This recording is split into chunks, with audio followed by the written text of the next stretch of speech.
7 महीने तक हमें इस चीज़ की स्ट्रेस लेने की ज़रूरत नहीं है कि बच्चे की हरकत कितनी दफ़ा हो रही है, बस इतना महसूस होना कि बच्चे की हरकत हो रही है, that is more than enough.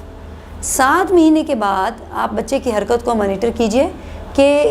बच्चे की हरकत कितनी दफ़ा हो रही है, घंटे में कितनी दफ़ा हो रही है, दिन में कितनी दफ़ा हो रही है। यहाँ पर भी मैं ये बात वाज़ह करना चाहूँगी कि एक फ़ाइन बैलेंस की ज़रूरत है।